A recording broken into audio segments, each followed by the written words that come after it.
irmãos, mais uma vez me encontro aqui, Maria, semeando paz, amor e alguns conhecimentos a respeito da espiritualidade, que todos nós, conforme eu já falei, temos necessidade. E nós estamos falando a respeito dos mundos, né? Os tipos de mundos, mundos dos felizes, mundo de provas e expiações, mundos primitivos das quais a Terra já não faz mais parte, embora tenha ainda espíritos, conforme Santo Agostinho falou, disse, né? Eles estão aqui para também progredir juntamente com os que se dizem civilizados, não é? Mas agora, com essa mudança de mundo de prova e expiação, muitos vão ser remanejados, né? Eles vão ser, esses espíritos, nossos irmãos, serão remanejados para outros mundos de acordo com o seu desenvolvimento, assim como muitos também vão ser remanejados para outros mundos de prova e expiação, né? Quando este passará a ser mundo de regeneração. E quem estiver de uma maneira bem solidária ou bem determinada, né, em querer mudar, e então não deixe para depois, porque amanhã pode ser tarde. Que há quem diga, eu sou moço, estou cheio de saúde, estou cheio de vida, por que eu vou correr? Mas acontece que ninguém sabe a hora que nosso Pai nos chama, né? E passar por lado de lá e chorar também não vai adiantar nada. Então nós temos que ver enquanto nós estamos aqui, na matéria. Bom, continuando os nossos conhecimentos, nós vamos passar para outro tema, de qual Jesus disse: ninguém pode ver o reino de Deus se não nascer de novo. Vai falar sobre a reencarnação, os laços de família, né, que são fortalecidos pela reencarnação, os limites da encarnação, as necessidades da encarnação. Então vejo bem que são coisas muito boas para a gente saber, porque muitos a gente vê por aí, por que eu nasci? Não sei nem por que eu estou aqui, né? Ainda fala, né? Acho gozado quando o filho fala, eu não pedi para nascer, não. E não pediu, às vezes, implorou. E vocês não querem saber como é difícil reencarnar, né? Como é difícil a preparação, como não é nada fácil. Então vamos dar graças a Deus de estarmos aqui, podendo fazer alguma coisa ainda.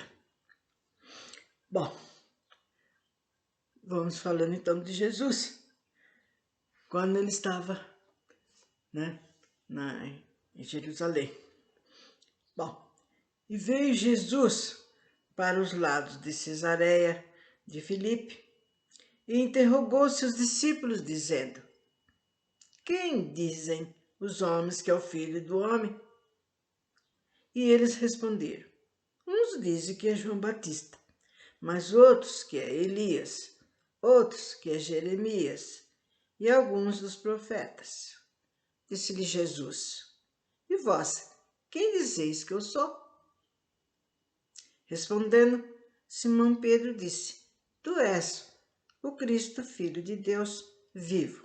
E respondendo, Jesus disse: bem-aventurado é Simão, filho de Deus, filho de Jonas, Deus também, porque não foi a carne e o sangue que te revelaram isso, mas sim meu Pai que está nos céus. Então, Mateus, versículo 16 a 17, e também de Marcos. Então, quando fala, são ditos que eles reuniram, né, todos os dizeres, tudo aquilo que que eles puderam, né, de Jesus. E chegou a Herodes, o tetrarca, a notícia de tudo o que Jesus fazia e ficou inquieto. Porque diziam uns, é João que surgiu dos mortos, e outros, é Elias que apareceu, e outros, é um dos antigos profetas que ressuscitou. Então disse Herodes, eu mandei degolar a João. Quem é, pois, este de quem ouço semelhantes coisas? E buscava ocasião de os ver.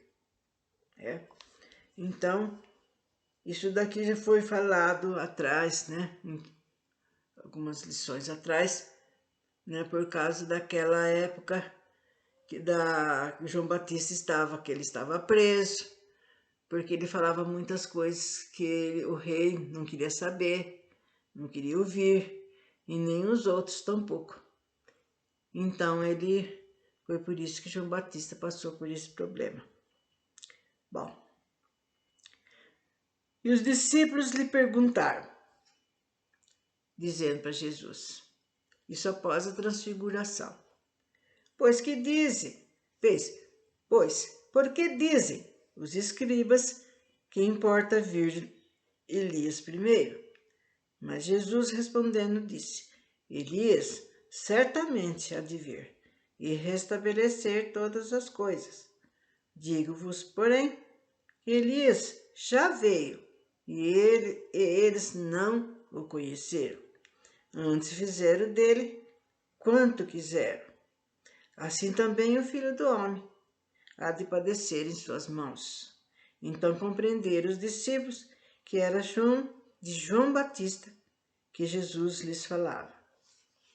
Porque João Batista era a encarnação do Elias. E eles vieram para preparar o ambiente, para preparar o lugar, para preparar aqueles homens para receberem Jesus. Ressurreição e reencarnação. A reencarnação fazia parte dos dogmas judaicos sob o nome de ressurreição. Somente os saduceus, que pensavam que tudo acabava com a morte, não acreditavam em nada. As ideias dos judeus sobre esse assunto e sobre muitos outros não estavam claramente definidas, pois apenas tinham noções vagas e incompletas sobre a alma e sua ligação com o corpo. Acreditavam que um homem que viveu pode reviver, sem entender, entretanto, de que modo poderia acontecer. Designavam pela palavra ressurreição o que o Espiritismo chama mais apropriadamente de reencarnação. De fato, a ressurreição supõe o retorno à vida do corpo que está morto, o que a ciência demonstra ser materialmente impossível, porque os elementos desse corpo estão desde há muito tempo desintegrados na natureza. A reencarnação é o retorno da alma ou espírito à vida corporal, mas, em outro tempo, formado novamente para aquele e que não tem nada em comum com o que se desintegrou. A palavra ressurreição podia sim se aplicar a Lázaro, mas não a Elias, nem a outros profetas. Se, portanto, conforme se acreditava, João Batista era Elias, o corpo de João não podia ser a de Elias, porque João tinha sido visto desde criança e sabia-se que quem era seu pai e sua mãe. João, portanto, podia ser Elias, reencarnado, mas não ressuscitado. Então, vocês estão vendo que eles acreditavam na ressurreição, mas eles não sabiam por que razão que depois aquele voltava, né? Porque, conforme foi dito, né, desintegra o corpo, né? Como é que ele podia habitar o mesmo corpo? E o Espiritismo veio, então, explicar sobre a reencarnação, né? A pessoa morre, né, desencarna, passa para o outro plano, depois ele volta, mas num outro corpo, né? Que foi o que aconteceu com João Batista. Ele foi morto, aliás, na reencarnação anterior, ele foi o Elias, que todo mundo estava esperando. E depois ele reencarnou como João Batista. Mas para isso ele precisou morrer, né? E passar para o mundo espiritual e voltar no novo corpo, né? Agora, o caso de Lázaro, não. O Lázaro tinha tido apenas uma síncope e Jesus conseguiu fazer com que ele voltasse. Então, eles achavam que ele estava morto e ele ressuscitou, conforme eles falavam. Mas aconteceu que ele estava, sim, ele era cataléptico, teve um desmaio e ficou como se estivesse morto. E Jesus, como tinha uma grande mediunidade, viu que não, que ele estava apenas, né, como se tivesse desmaiado. E ajudou com que ele voltasse, né? Bom, olha, havia um homem entre os fariseus chamado Nicodemos, senador dos judeus, que veio à noite encontrar Jesus e lhe disse: Mestre, sabemos que vieste da parte de Deus para nos instruir como doutor, pois ninguém poderia fazer o milagre que fazes se Deus não estivesse com ele. Jesus respondeu: em verdade vos digo, ninguém pode ver o reino de Deus se não nascer de novo, quer dizer, se não reencarnasse. Nicodemos perguntou a Jesus: como pode um homem que já está velho, como é que ele pode nascer? Por exemplo, no meu caso, ele falou: pode ele entrar no ventre da sua mãe para nascer uma segunda vez? Jesus respondeu: em verdade vos digo, se um homem não renascer da água e do Espírito, não pode entrar no reino de Deus. O que nasceu da carne é carne, e o que nasceu do Espírito é Espírito. Não vos espanteis se vos digo que é preciso que renasçais de novo. O Espírito sopra onde quer que escutais sua voz, mas não sabeis de onde ele vem, nem para onde vai. Ocorre o mesmo com todo homem que é nascido do Espírito. Nicodemos perguntou: como isso pode acontecer? Jesus lhe disse: sois mestre em Israel e ignorais essas coisas. Em verdade, vos digo que apenas dizemos o que sabemos e que apenas damos testemunho do que vimos. Entretanto, não recebeis nosso testemunho. Mas se não acreditais quando vos falo das coisas terrenas, como acreditareis quando vos falar das coisas do céu? O pensamento de que João Batista era Elias e de que os profetas podiam reviver na terra encontra-se em muitas passagens do Evangelho, notadamente nas relatadas acima, né, que foi falado agora há pouco, né, da reencarnação. E Jesus não teria deixado de combatê-lo como combateu todas as outras, né? Que não era assim ele teria, para renascer outra vez, ele teria que morrer e voltar outra vez no outro corpo, né? Foi o que ele estava explicando para o Nicodemos. Longe disso, Jesus a confirmou com toda a sua autoridade e colocou como ensinamento e como uma condição necessária quando disse: ninguém pode ver o reino de Deus se não nascer de novo.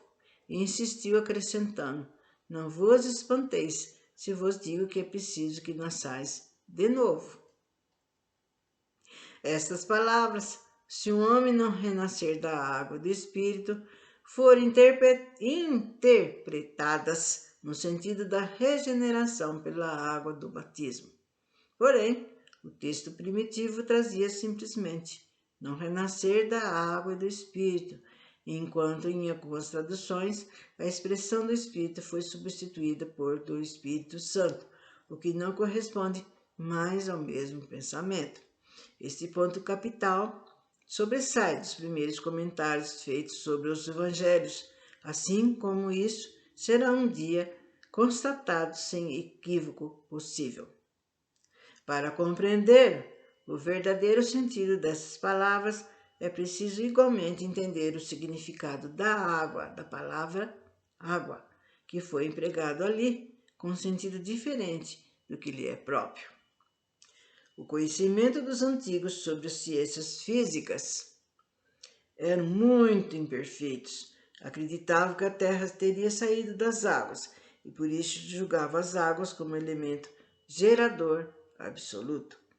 É assim na Gênese, está escrito: o Espírito de Deus era levado sobre as águas, flutuava sobre as superfícies das águas. Que o firmamento seja feito no meio das águas, que as águas que estão sobre o céu se reúnam em um único lugar e que o elemento árido apareça.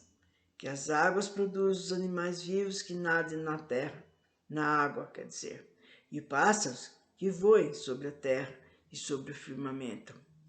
Conforme essa crença, a água tinha se tornado símbolo da natureza material, como o espírito era da natureza inteligente.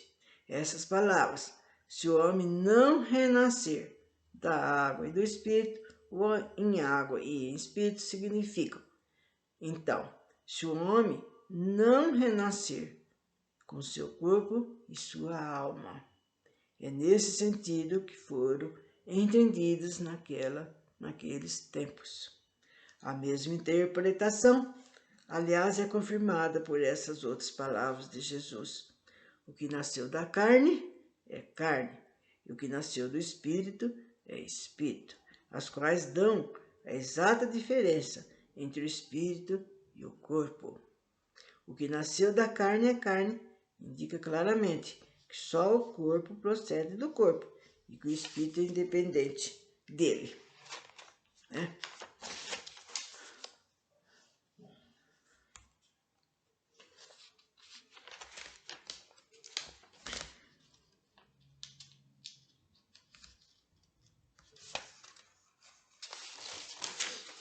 Bom, o Espírito sopra onde quer e escutais a sua voz, mas não sabeis nem de onde vem e nem para onde vai. Pode entender como a alma do homem, o Espírito de Deus que dá vida a quem ele quer. Não sabeis de onde vem nem para onde vai. Significa que não se conhece o que foi nem o que será o Espírito. Se o Espírito e a alma fosse criado ao mesmo tempo que o corpo, se saberia de onde veio, uma vez que se reconheceria seu começo. De todos os modos, esta passagem é a confirmação do princípio da pré-existência da alma e, por conseguinte, da pluralidade das existências. Acontece que desde o tempo de João Batista até o presente, o reino dos céus é tomado pela violência, e são os violentos que o arrebatam, pois todos os profetas e também a lei assim profetizaram. E se quereis entender o que vos digo, ele mesmo é o Elias que há de vir. Ouça aqueles que têm ouvidos para ouvir. Mateus, versículo 11. Se o princípio da reencarnação, expresso no Evangelho do apóstolo João, podia, a rigor, ser interpretado no sentido puramente místico, não acontece o mesmo nessa passagem do apóstolo Mateus, que não deixa nenhuma dúvida quando diz: ele mesmo é o Elias que há de vir. Aqui não há nem sentido figurado e nem simples, é uma afirmação positiva. Desde o tempo de João Batista até o presente, o reino dos céus é tomado pela violência. O que significam essas palavras, uma vez que João Batista ainda vivia naquela época, quer dizer. Jesus as explica dizendo: se quereis entender o que digo, ele mesmo é Elias que há de vir. Portanto, João, não sendo outro senão Elias, Jesus se refere ao tempo em que João vivia sob o nome de Elias. Até o presente, o reino dos céus é tomado pela violência. É outra referência à violência da lei mosaica que determinava o extermínio dos infiéis para ganhar a terra da promissão, paraíso dos hebreus, enquanto pelos ensinamentos da lei de Jesus ganha-se o céu pela caridade e pela doçura. Depois acrescenta: ouça aqueles que têm ouvido para ouvir. Essas palavras, muitas vezes repetidas por Jesus, confirmam claramente que nem todos estavam em condições de compreender estas verdades. Aqueles que do vosso povo morreram, viverão novamente. Os que estavam mortos ao redor de mim ressuscitarão. Despertai de vosso sono, cantais os louvores a Deus, vós que habitais no pó, pois o orvalho que cai sobre vós é um orvalho de luz, e arruinareis a terra e o reino dos gigantes. Isaías, capítulo 26.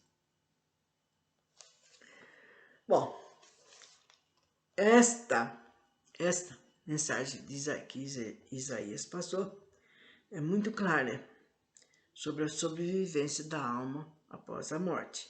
Se após a morte os espíritos ficassem em algum lugar e lá permanecessem para sempre, teriam dito: ainda vivem. Porém, ao dizer que viverão novamente, entende-se que deve voltar a viver, e isso só pode ser uma nova reencarnação.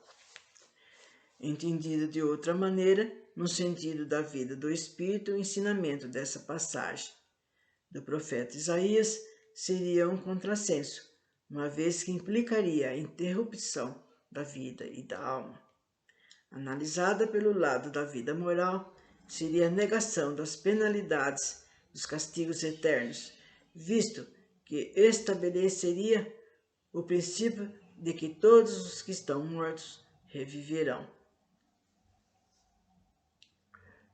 Mas quando o homem morre uma vez e o seu corpo separado do seu espírito está consumido, em que é que ele se torna? O homem, estando morto, uma vez poderia reviver novamente. Nessa guerra em que me encontro todos os dias de minha vida, espero que a minha transformação chegue. Quando o homem morre, perde toda a sua força e expira. Depois, onde ele está? Será que o homem morre, reviverá? Esperarei todos os dias o meu combate até que chegue aquele que traga alguma transformação. Quando o homem morre, continua a vida. Ao acabar os dias de minha existência terrena, esperarei, pois voltarei à vida novamente. Então, isso são vários dizeres de outras seitas, de outras religiões, falando, indagando, desde há muito tempo, se eu morrer, o que acontecerá, para onde eu irei, onde estarei, E graças ao Espiritismo, nós temos agora a noção certíssima, de que nós voltaremos, mas no outro corpo, nós reencarnaremos para a nossa vida material, porque é dela que nós precisamos para progredir. E assim, gente, nós vamos parando por hoje, que será falado, então, tendo outras oportunidades sobre isso, que meu reino não é desse mundo, e assim por diante. E mesmo da pluralidade dos mundos, que também é muito interessante, e ainda da revelação que o Espiritismo está nos dando, Então, nessas labutas de que nasce, e será que eu volto?